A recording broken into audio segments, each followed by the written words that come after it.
do you have time for some Yeah, questions we from can take the a couple audience? questions, Okay. and I'll ask that you ask the question through the microphone. Yeah, who would like to ask a question? You pick, Steve. The man who first put his hand up. Oh, thank you. My question is about the portal.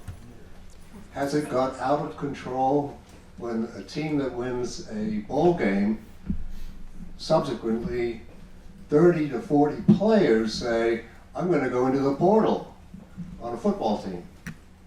That to me seems like it's not in the spirit, I think, of what the portal was intended to be.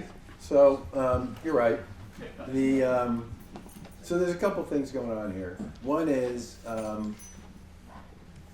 the best way I can describe this is to say that the NCAA used to have a lot of rules that were designed to create stability and predictability and competitive balance, right, between and among the schools, coaches, kids, and all the rest. And little by little, over the course of about 10 years, the courts have chipped away at this stuff. And the courts have said, what you call competitive equity, or what you call balance, or what you call predictability, is in fact a restraint on opportunity. So, no, you can't do that. And so almost all the rules associated with transfers are just out the window. Now, what's also really interesting about this, and this is a great example of where culture crashes into law, or vice versa, law crashes into culture. About 35% of all the kids who go to college now transfer at least once.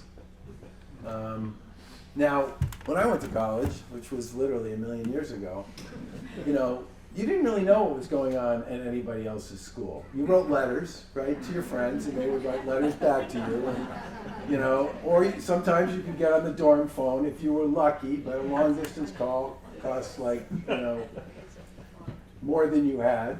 And so you really, first time you'd actually really get a sense about what other people's collegiate experience was like was when you go home and watch the Thanksgiving Day football game after your freshman year, right? So that is not the world that today's young people live in, right? They live in a world where an hour on their phone or an hour on an iPad, and they can tell you everything about everything at 10 different colleges, right? Usually through direct conversations with kids on the campuses too. So the fact that 35% of kids transfer at least once, who aren't even in sports, right? These are just kids, right? By definition, when we show up in front of a judge and say, there's a reason why we're trying to help these kids create a predictable and growth opportunity, the judge is like, no. We think these kids, just like everybody else, should be able to transfer the same way other kids can transfer. And so the portal is basically about trying to create a rule set for this, and it serves that purpose. But it does make it really hard on schools and teams, because a lot of kids do move, and but it's not 30%. It's less than that. But what's really, this is why all these conversations with kids on campus are so fascinating. You talk to a lot of kids on campus who play college sports, and they're not wild about the portal. And the reason they're not wild about the portal is because it breaks up their team. The ones that stay, they kind of like the culture they were building and like the kids they were playing with. Now, our solution to this, I hope, will be this settlement we negotiated with plaintiffs in 4 or 5 different lawsuits that all related to various versions of this, but are going to make it possible for the schools in D1, which is really where this issue exists. There's a little bit of it in D2 and D3, but nothing like D1.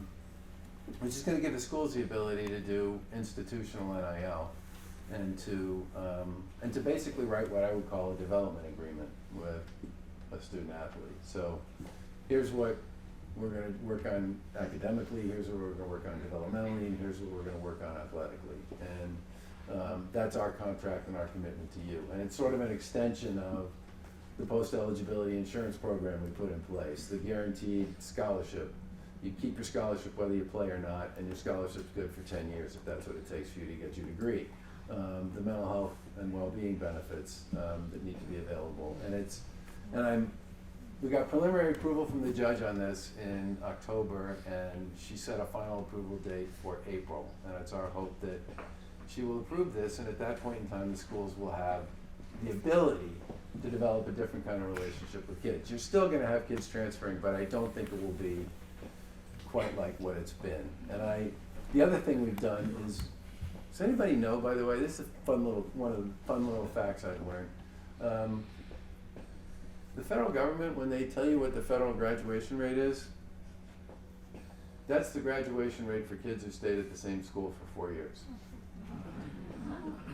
So if you leave and transfer to a different school, remember 35% of the kids are transferring, they're gone, they disappear. So when they say the graduation rate is 64%, that's 64% of the kids who started as freshmen. And stay, okay, so the ones who moved, right, they may have graduated from someplace else, but the feds don't keep track of them. So the thing we've been building for our own student athletes is something we're calling a graduation passport.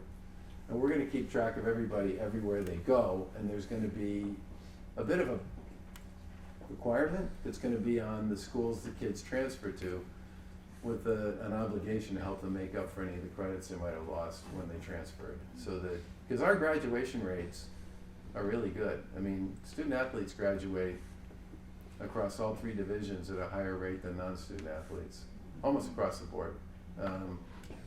The one twerk in the data is because we have so many more kids of color as a percent of our total than the college population overall. We're 1 point behind on the total, right? But our actual numbers, white men to white men, white women to white women, black men to black men, black women to black women, Hispanic men, Hispanic women, I mean, to white. You look at that stuff, we're killing it. And I don't want to lose that because of the portal. We're And I glad do worry that still about that. matters to you. I don't know if there's time Just for one more. question, and if it could not be on the NCAA, so right there. Not on the NCAA. Charlie, we need you. Can we beg you to run for president?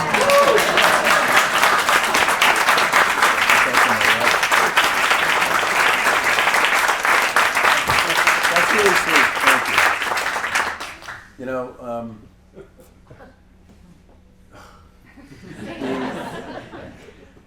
being in public life is hard on other people in your family. You know, I mean, the hours are nuts and all the rest, but, you know, then you also have, like, people protesting outside your house, and it's, you know, I would never say never to anything associated with public life, because, I mean, he and I have spent together, you know, 16 years in it. It's hugely important to me, but it would have to be like a real family decision, because it's challenging with respect to that. You get, when you're doing the work, you get the benefit of the work. You get the burden of the public face and all the rest, but you get the benefit of the work. What your family gets is the burden of the job, and that's about it. They don't get much of the benefit of the work. But thank you, that was really sweet.